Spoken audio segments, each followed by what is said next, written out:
preguntas. Así que, primera pregunta, por favor, the first question, please. Ahí mismo. Sí. Hola, buenos días. Me gustaría saber, en cuanto a documentación existente y eso, cómo la trabajaron, porque supongo que habrá un montón de vídeos y de declaraciones policiales, televisivas, etcétera. Pues cómo manejaron todo ello. Gracias.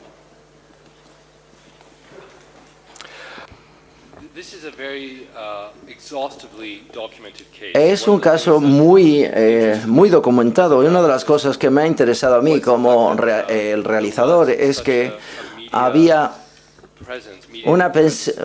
una presencia muy mediática de todo el proceso.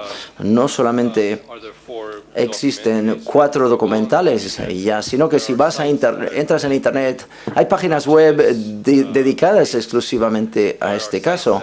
Hay páginas web que te muestran cada uno de toda la evidencia policial, todos los trozos, es decir, todas las cintas de las entrevistas, te pueden mostrar todos los informes también que se presentaron, y es casi kafkiano, digamos, que en el sentido que puedes entrar en más profundidad en esta historia sin llegar a un fin. Es decir, es realmente exhausto ver cuánto material existe. Aún así, con todo este material mediático, a un nivel fundamental nunca llegaremos a saber lo que ha sucedido. Es como si fuera una especie de un cuento casi extremo o mitológico de algo que fue tan terrible y horrible. Sin embargo, nada existe en cuanto a lo que es la escena del crimen. Así que los cuerpos se encontraron sumergidos, atados con cordones de zapato, pero no hay ni siquiera sangre, no había ni ADN, no había pruebas de huellas de zapatos, ni siquiera ramas que fueron, movidas pues, por el posible asesino. Para mí lo que fue muy potente, muy fuerte, fue la combinación de algo que era tan físico, tan malvado en su intención y sin embargo a su vez tan misterioso, y no importa cuánta información tengamos entre manos, no nos acercamos ni siquiera a encontrar la verdad, o descubrir la verdad, mejor dicho. Es un material muy interesante para explorarlo a nivel dramático, porque los documentales que existen, todos tienen un punto de vista muy claro y dicen que, bueno, este es el sospechoso, esto es lo que deberíamos seguir. Pero a la hora de crear una obra dramática, lo que quería demostrar era la escala, la envergadura de lo que realmente ocurrió en Memphis hace 20 años. Es decir, un nivel de una situación donde había una violación terrible de estos 3 jóvenes y ninguna respuesta real. Y esto le pone al público en un espacio, digamos, un poco inquietante. Digamos, es una obra del misterio, el mejor misterio sobre un asesinato, diría yo. Oigan, uno de los planos de la película, que es muy fugaz, cuando comienza la búsqueda, me ha parecido ver a uno de los hombres que hace la búsqueda con un pañuelo en la cabeza. Y me ha traído a la memoria una secuencia de su película Exótica. Right. Entonces, quería preguntarle si esto está hecho a posta y si esta película es, de alguna forma, un modo de volver a regresar o de volver a profundizar en un tema que usted trataba en aquella fantástica película. Muchas gracias.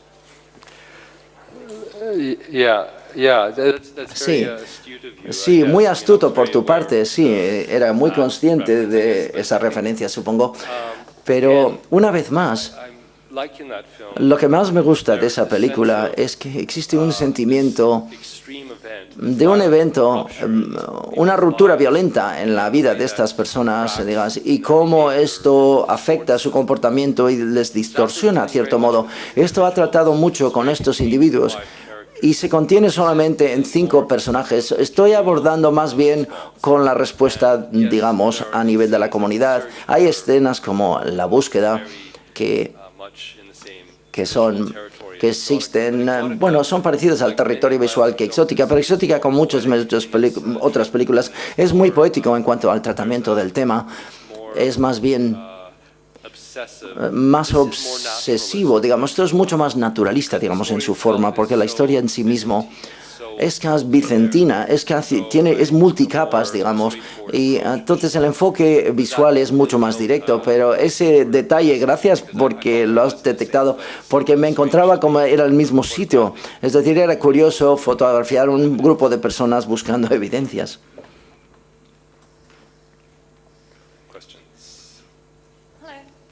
Hola, quisiera saber por qué has elegido a Reese Witherspoon.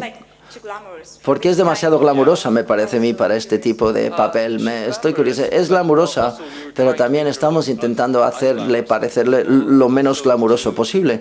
Y es mejor que cualquier otra actriz, es decir, es como del sur, ¿no? Digamos, ella es de este lugar, digamos, es muy específico a nivel geográfico y a nivel cultural, y ella lo conoce muy, muy bien, conoce a la gente de allí, y ella quería representarlo sin ser un tópico, pero me parecía que era una persona que podría realmente, abrazar el papel y perder un poco ese aspecto glamuroso que tiene. Y lo vemos físicamente y lo vemos un poco de que ella habita, digamos, un personaje que nunca ha interpretado antes. Y yo pensaba que tuvimos excelentes conversaciones de que esto no debería ser una historia acerca del sur. Existe una mitología de que ocurren cosas en el sur de los Estados Unidos que son muy específicas. Lo que queríamos hacer que fuera una historia que podría ocurrir en cualquier lugar. Así que no caer en esa especie de tópico del sur como que si fuera gótico o si fuera algo diferente. Y eso también fue un desafío. Sí. Buenas, ¿qué tal? Quería preguntarle al señor Egoyan si existe una relación entre su película, la película que ha presentado a competencia este año, y El Dulce Porvenir. Las he encontrado como muy similares en el sentido de indagar un caso, rescatar la memoria, y además que transcurre como en una pequeña locación, ¿no?, donde hay niños involucrados. Y una pregunta para terminar, ¿por qué escoge la música de Slayer, si tiene gusto por la música death metal, ¿no?, o el thrash metal? Sí, una vez más me di cuenta de que es parecido, pero películas como El Dulce Porvenir o Exótica, Adoración o Adoration, hasta Chloe, son más expresionistas, más poéticas en cuanto al aspecto o la presentación visual. Yo quería que esta se pareciera un poco más naturalista, es decir, y que fuéramos conscientes de la presión de la comunidad y también que tiene una actitud diferente. Por tanto, esto realmente fue el objetivo aquí. Y vemos la naturaleza de cómo esta comunidad, cuando se enfrenta a una transgresión o violación contra estos jóvenes tan horrible, tiene que buscar unos culpables. Y esto se complica más en la película porque el culpable principal no interpreta, es un outsider, es uno de fuera, es alguien que escucha música metálica extrema, thrash metal, y hace 20 años, un grupo como Slayer no es tan aceptable como hoy en día. Ahora se ha convertido como una especie de algo idiomático, pero en ese momento la letra era muy extremista y había una gran creencia, o fuerte creencia, digamos, y no sé si en España o en Europa, pero en ese momento había una gran creencia que esta música realmente creaba personas que estaban conectadas con el demonio o con culto de este tipo. Pero esto lo vemos en la película, pero fue muy real. Y yo pensaba que esa música era muy importante utilizarla. Y eran muy generosos porque nos permitieron utilizar la música, porque yo creo que para esta clase de película entendieron cuán importante era utilizarlo, porque puedes utilizar música que suena igual, pero si no utilizas la música real, yo no creo que tiene el mismo efecto. Y también la música de ese periodo, ¿de acuerdo? Esos son, canciones de finales de los 80, principios de los 90, del grupo Slayer. Era muy crudo y muy chocante para la gente en aquel entonces escucharla. Bueno, al hilo de lo que acabo de decir, Metallica no permite que su música se utilice en cine o en películas, por tanto, esto formó parte de la consideración también. ¿Más preguntas, por favor? Further questions, please. Aquí en la primera fila.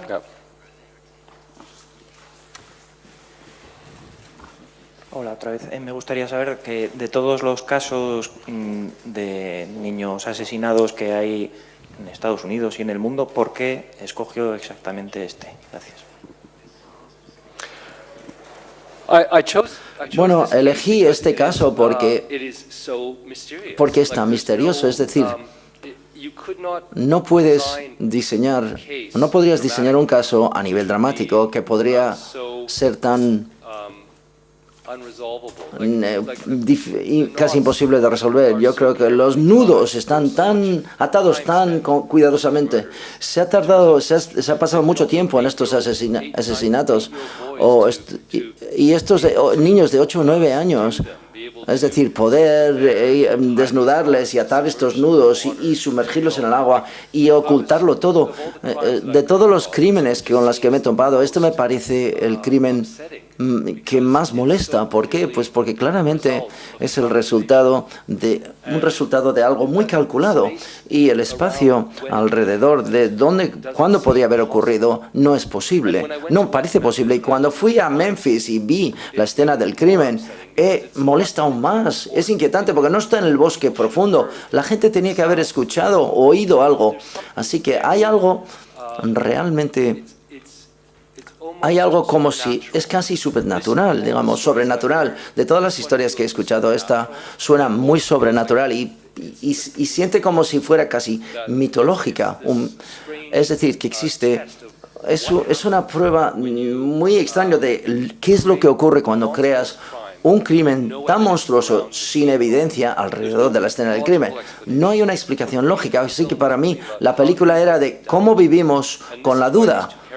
Y por estos dos personajes de Reese Witherspoon y Colin Firth me trajeron mucho. Vemos que una madre que ha perdido un hijo de la peor manera posible y ella necesita descubrir un culpable para que pueda comenzar un proceso de sanación, de curarse. Y es la primera persona que dice que son satánicos, que matan a perros y sacrifican a perros y etcétera. Y ella, cuando está en el tribunal y emocionalmente siente que algo no va bien, y luego contactar con el personaje de Colin, que es un investigador privado de mucho éxito, basado en esta persona, Ron Laxey, que cogió el caso. ¿Por qué? Porque estaba en contra de la pena de muerte y quería ofrecer sus servicios pro bono gratuitamente al equipo de la defensa, pero en el tribunal él entiende la magnitud de lo que está sucediendo, que estos 3 adolescentes realmente son inocentes. No hay ninguna evidencia clara contra de ellos, así que desde el punto de vista racional él empieza a cuestionarlo, y también desde el punto de vista emocional ella empieza a cuestionarlos. Estas dos tendencias humanas conectan entre sí, por tanto es la única brizna, digamos, de esperanza que puede existir en esta comunidad, donde todo el mundo, donde ya hay una caza de brujas clara, que es tan potente, no sé cómo decirlo, pero una caza de brujas ha ocurrido en América durante los tribunales de los juicios de Salem. Esto es una especie de caza de brujas moderno que tiene la misma vehemencia. Y es una historia muy particular y, como ya digo, lo que me emociona mucho en cuanto a la respuesta aquí es que en América todos conocemos la historia. No creo que lo conocen muy bien aquí o tan bien aquí en Europa. Por tanto, su abordaje y entrada en la película, digamos, como público, es muy emocionante para mí. ¿Por qué? Porque la película está diseñada, yo creo, para alguien que no entiende o no conoce la historia y que entiende por qué la comunidad ha indicado que estos 3 adolescentes eran los culpables. Y eso lo entiendes muy bien hasta que se desglosa. Y luego la pregunta más grande es ¿cómo vives sin entender o llegar a una conclusión? Y este es el elemento más subversivo, digamos, de la historia. Digamos, alguien que cree obras dramáticas o escribo, no puedo llegar al mismo final que tiene este final. Esta historia real tiene al final. Sería demasiado perverso no tener una resolución.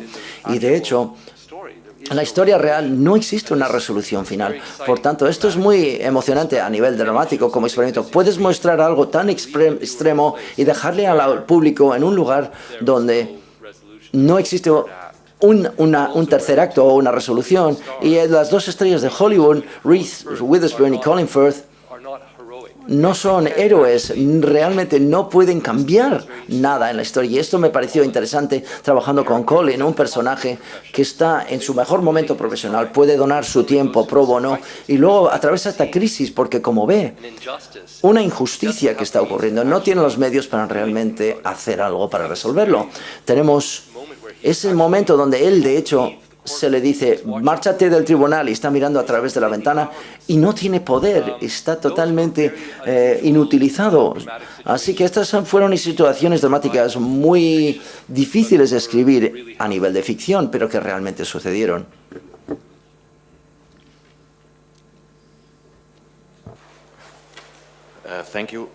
Gracias, soy Paul Katzenbergen de Alemania. Acaba de decir que su película, o el caso en su película, es casi sobrenatural. Y me pregunto si también has añadido algo de material dramático a la película que no forma parte del caso en sí mismo. No, la única parte dramática realmente que no forma parte del caso, pero sí sucedió, pero sucedió durante un periodo mucho más largo de tiempo. Comprimimos, por así decirlo, Pam Hobbs, es decir, el personaje de Reese Witherspoon, su conversión para entender que esto realmente era un error judicial, que eran inocentes los tres chicos, y duró mucho más tiempo, y dramatizamos también la conexión entre ella y Ron Lax. Pero las escenas en el bosque, las escenas de estableciendo esta conexión durante las escenas en el tribunal fueron dramatizadas. Pero, por ejemplo, todo lo demás, la escena cuando Reese va a la clase para corregir los deberes de su hijo, la madre realmente hizo, Pam Hobbs, y llevó los deberes para que se los corrigieran. Y esos niños que le abrazan, eso realmente le sucedió a ella. Así que todo lo que ves realmente sí ocurrió, pero no en el periodo, digamos, el espacio de tiempo que ves en la película. Ese es el único cambio. Y ya digo, los dos personajes de Ron Lax y de Pam Hobbs se trataron a nivel, digamos, más dramáticamente. Pero sí existen escenas, por ejemplo, hubo un hombre ensangrentado, digamos, en este lugar, en la escena, pero no existen imágenes de él, pero creamos estas imágenes. Pero esto sucedió. Y bueno, escuchar, todo lo que sucede en el tribunal es verbatim, es decir, no cambiamos ningún texto, todo lo que dice todo el mundo es exactamente lo que se dijo. Cuando, digamos, el fiscal hace el resumen final y dice que existen evidencias circunstanciales, pero lo reúnes todo y consigues a estos demonios, pues es exactamente lo que dijo el fiscal. Por tanto, no pudimos cambiar nada que estaba ya grabado. Por tanto, cuando los niños se les interrogaban, Chris Morgan, por ejemplo, todo lo que él dice es textualmente correcto. Por tanto, volviendo al punto original, dado que teníamos una gran cantidad de, digamos, material, también tuvimos la condición de que no podíamos llegar a cambiar lo que decía todo el mundo, porque si no, ibas a tergiversar toda la información. Así que, sí, eso es. Pero bueno, por supuesto, también lo que yo creo que es interesante es que existen, a través de la música, a través del montaje, a través del movimiento de la cámara, todas estas cosas que aplicamos como realizadores de cine, son maneras evidentes para influir cómo lo percibes, pero eso yo creo que entendemos que de eso va el cine y esta película. Aunque fueras Frederick Wiseman y solo tuvieras una cámara fija, y yo creo que una de las preguntas interesantes cuando vemos los documentales sobre el caso, existe una gran posibilidad de que los personajes reales están interpretando en el documental para la cámara que le graba. Así que cuando haces una obra dramática, puedes trabajar con actores profesionales y de manera extraña hacer que las interpretaciones sean más naturales que, por ejemplo, en los documentales.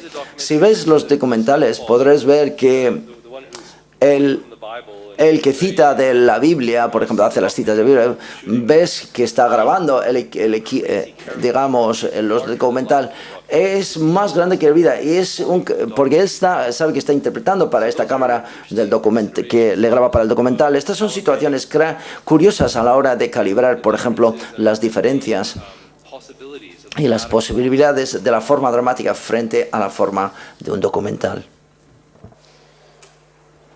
¿Más preguntas, por favor? Ya, aquí en la primera fila.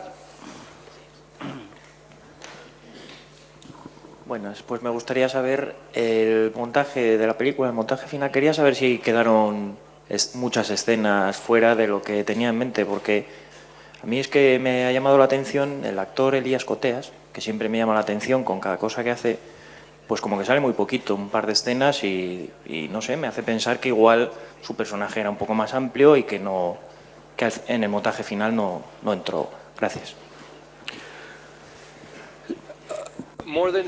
Más que cualquier otra película que he hecho, tardé muchísimo más que cualquier otra a la hora de hacer el montaje. Tardé un año en la sala de montaje y luego rodé una película a la vez y luego volví al montaje. ¿Por qué? Pues porque hay muchísimo material y tuvimos que encontrar una forma de contarlo para que pudiéramos entender la mecánica, por así decirlo, que ha sucedido, y entenderlo también desde el punto de vista. Para el público que no conoce la historia entiende por qué estos tres adolescentes fueron culpados, pero cuando se ve esto, estás preparado para cómo se va a desglosar a posteriori. Así que esto era nuevo para mí, hacer un montaje de una película que tiene tantísimo material, y evidentemente tener el formato de 2 horas, y luego también cómo la película tenía distintas maneras de llegar a un final y tuvimos que experimentar e intentarlo. El montaje, más que cualquier otra película que he hecho, fue como volver a escribir el material, es decir, para darle una forma adecuada. Bien, ¿alguna pregunta más? Any more questions, please? No, sí, una aquí.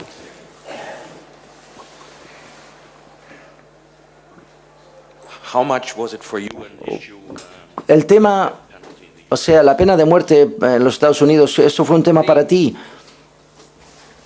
Personalmente, yo creo que existen 2 temas en la película que claramente forman parte del proyecto de lo que es la película. A ver, definitivamente muestra el problema con la pena de muerte en cuanto a casos no resueltos, cuando aparece y surge nuevo material, como nunca podemos estar completamente convencidos de estas circunstancias. Hay situaciones donde alguien admite a un asesinato que no han cometido. Así que es un problema enviarle a alguien a la pena de muerte porque se presupone que el juicio es perfecto o el proceso judicial es perfecto. Hay otras películas que ya lo han abordado, pero no fue mi motivación. Es decir, la idea de mostrar los errores de un sistema de justicia era lo que me impulsaba. Lo que me hace original esta película es dónde se coloca el público, donde quieres buscar una resolución final y no vas a encontrarlo en la historia. Por tanto, en ese momento te encuentras en un sitio muy singular, creo yo, porque debido a las circunstancias de este caso en particular, y esto para mí era bastante arriesgado para una película dramática, pero mereció la pena asumir ese riesgo y todos los demás temas forman parte de la estructura. Pero el aspecto singular de todo esto es la naturaleza de la escena del crimen, la naturaleza de la metodología utilizada, y también tenemos que hablar acerca de la naturaleza del, digamos, sospechoso principal, que sí era uno de fuera, un outsider, digamos, una persona que era un adolescente rebelde, y pensar que en el tribunal en sí mismo no tenía que demostrar su inocencia. Aprovechó esa oportunidad para demostrar su parte externa, que hizo que la cosa fuera más compleja aún. Y eso también me pareció interesante. Así que mis intenciones realmente tenían que ver con el riesgo dramático de la película. Esa fue mi atracción, digamos, al proyecto y a la película. Sí, en una de las escenas finales parece que la culpabilidad va sobre el padre de uno de los niños, en cuanto que tiene la navaja que el niño solía llevar. ¿Eso indica que ha querido inclinar ese misterio hacia ese personaje?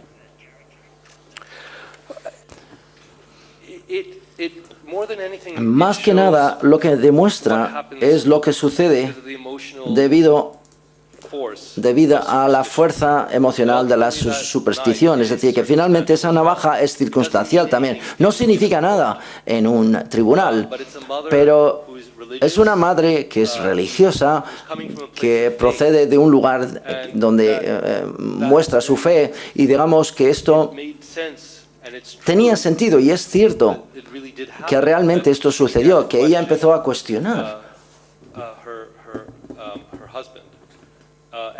a su marido, y sigue haciéndolo hoy en día. Y en uno de los documentales que eso queda muy claro. Pero yo personalmente no creo que, aunque él puede ser un hombre horrible, puede ser, puede realizar abusos, vemos que es muy temperamental, pero esto no demuestra claramente que lo hizo. Es decir, y esto es lo que inquieta, digamos, ¿no? Es que podemos decir que finalmente no hay ni una razón de sospecharle a él, quizás, que cualquiera de los tres adolescentes, pero es una posibilidad, y lo vemos al final, que ahora hay evidencia de ADN, pero eso tampoco es concluyente. ¿Por qué? Pues porque el ADN puede ser de la casa en sus cordones. Así que es inquietante, pero se encuentra en ese espacio. Y no estoy indicándole a nadie, no estoy diciendo que, no como el documental, y lo que permite ese formato, no hay agenda aquí. Aparte, lo que quiero hacer es examinar el espíritu humano cuando se encuentra en este espacio tan oscuro, y también el espíritu de la comunidad, cómo los seres humanos reaccionan a nivel de comunidad, y también, o a nivel colectivo, y también finalmente cómo el público reacciona en cuanto a nuestras expectativas y nuestro sentimiento de buscar una solución final. Y estoy encantado con la traducción española del título de la película, porque pasa a través de toda la película de una manera excelente, es decir, la noción de que todos los personajes, en cierto modo, han sido, se les ha acusado de algo, y nosotros como público también nos vemos implicados a la hora de ver la peli. No sé si sabe que en España en estos momentos, en Galicia concretamente, hay un caso de un niño asesinado y que los principales sospechosos son sus padres, una abogada y un periodista. Es una casualidad simplemente, digo por si se lo habían comentado, y ¿a qué atribuye este tipo de crímenes que en la película también se dan? Es tan interesante en cuanto a la siguiente película que voy a rodar, o que estoy rodando, mejor dicho, que bueno que se estrenará el año que viene. Pero es cierto que en estos casos los padres son los primeros sospechosos. Pero eso es problemático también a veces.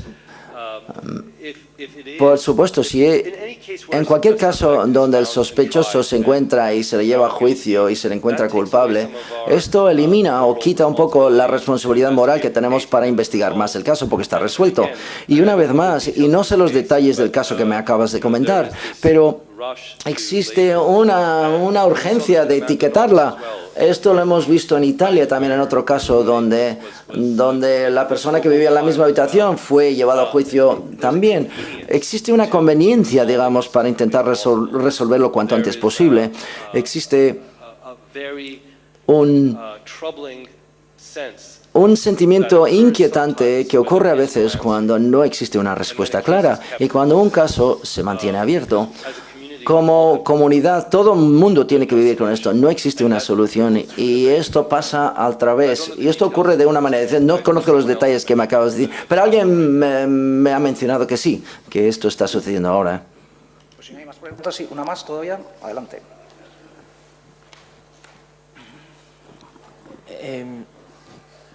No sé si igual es una percepción mía, pero bueno, antes ha comentado también lo de si inclina un poco hacia el padre de uno de los niños, la sospecha que puede haber sobre él. El caso es que la primera vez, el primer plano en el que se ve en la película a este padre, pues como digo, igual es percepción mía, pero la banda sonora, la musiquilla de fondo que hay, cambia un poco también, un poco, no sé, a un tono un poquito más sórdido. Incluso cuando entra en casa y le guiña un ojo a su hija pequeña, la niña está muy, muy seria y no le dice nada, quizá le saluda, pero ahora mismo no me acuerdo, pero está como muy, muy parada. Entonces, ¿quiere ya decirnos que ese personaje algo turbio tiene por ahí? Gracias. Sí, sí. Una excelente observación que has dicho, muy sensible. Sí, cambia el tono, digamos, en ese momento un poco curioso con... Sí sabemos de este personaje que abusó de su hija, es decir, hay una historia de abuso sexual con la hija que surgió más adelante y sabemos que es un personaje muy oscuro, muy manipulador. Así que dramáticamente esto se siente ya, pero eso no dice claramente que él lo hizo. Así que, y esto es lo que estoy intentando hacer. Todo sigue siendo circunstancial. Es decir, de hecho, no podemos acusarle a alguien por el tipo de persona que es, o por otras acciones que cometen, o porque la hija le tiene miedo, o porque él coge una silla y rompe una ventana, porque es una persona muy violenta. Él, y esto es muy inquietante pensarlo, pero él es un outsider también, al igual que Damian.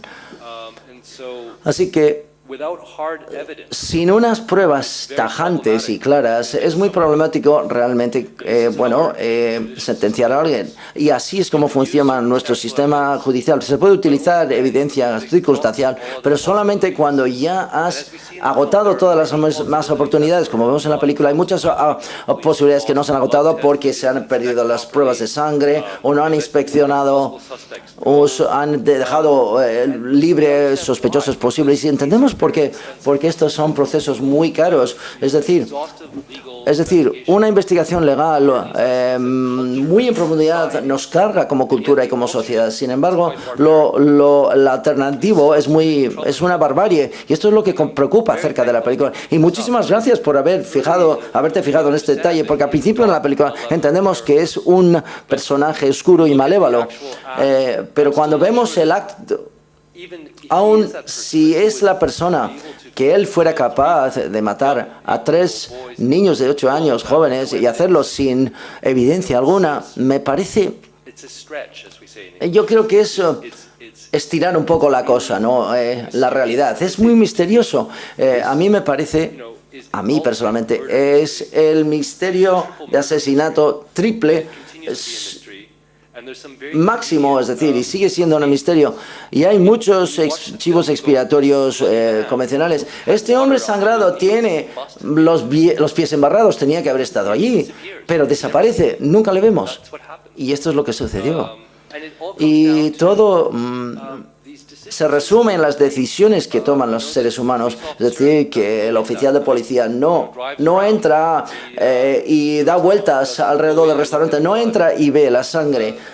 En el baño alguien pierde una prueba, el juez se pone impaciente y dice, bueno, vale, mira, todas estas cosas aparecen en la historia y yo quería que fueran creíbles, porque tenemos impulsos, tenemos intuición, tenemos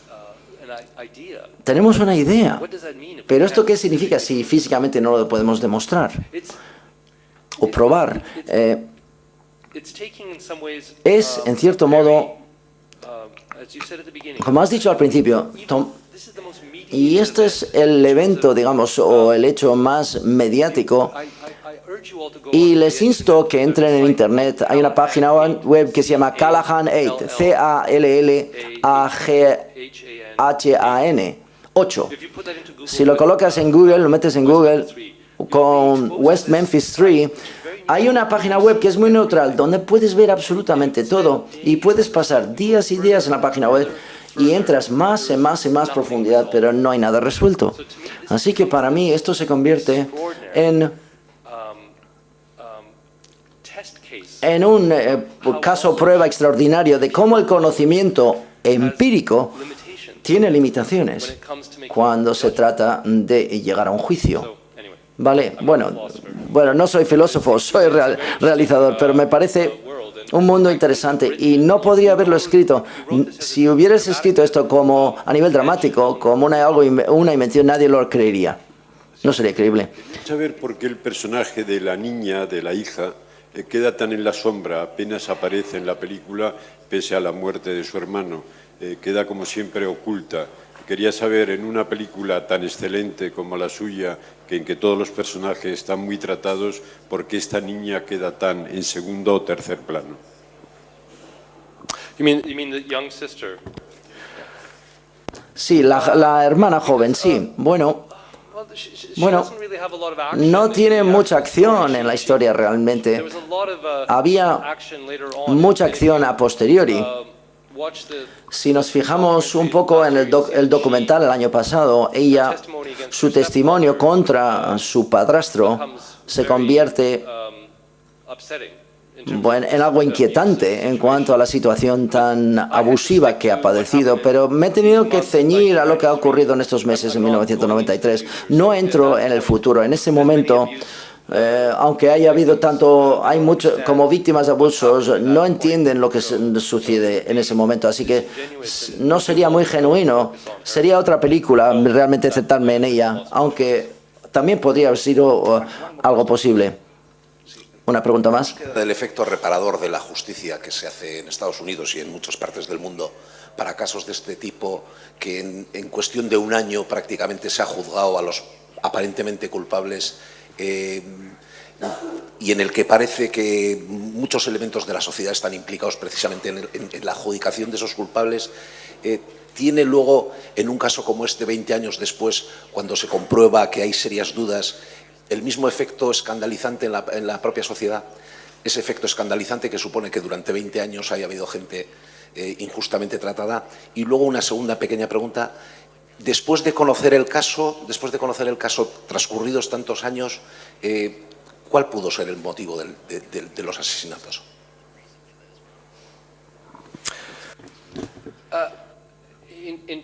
En cuanto a qué siento yo del motivo de los asesinatos, tengo mis ideas propias, pero no quiero decirlo en público, porque de hecho no aparecen ni siquiera en la película. Pero creo que queda claro, y diría lo siguiente, que se hizo por parte de alguien que era muy profesional. Es lo único que diré yo. Me parece que eso queda claro de la naturaleza de lo que vi yo en la escena del crimen. Y lo que también es inquietante y quizás necesita una explicación es de que los tres chicos fueron liberados de la cárcel porque pone el Alford Plea, una ley Alford. Esto es una maniobra muy curiosa, donde firman un documento que dice que ellos entienden por qué ha habido suficiente razón para sentenciarles, pero técnicamente siguen siendo culpables, porque había bastante razón para llevarles a la cárcel, pero están libres. ¿Esto qué significa?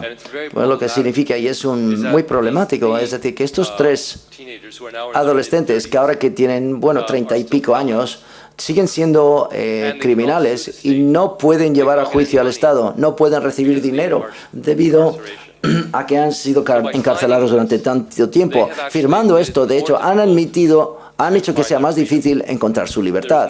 Es decir, ya no hay motivación por parte del Estado para volver a abrir el caso. Así que haya la presión que haya, el Estado dice, tenemos este formulario firmado que dice que todavía son culpables y lo han firmado ellos, aunque siguen proclamando su inocencia. Así de bizarra es la situación. No sé si esa maniobra existe en España, pero es muy chocante. como aspecto técnico. En Escocia tienen un sistema judicial que dice que se te puede demostrar culpable, inocente o no claro. Y ese veredicto de no claro es para crear una nube de sospecha. Es curioso, cada país tiene su manera de abordar estas cuestiones morales, de cómo nos tratamos los unos a los otros como seres humanos y cómo nosotros como comunidades respondemos a estos horripilantes crímenes. Creo que escucho ruido, por tanto, muchísimas gracias. Ha sido una excelente rueda de prensa.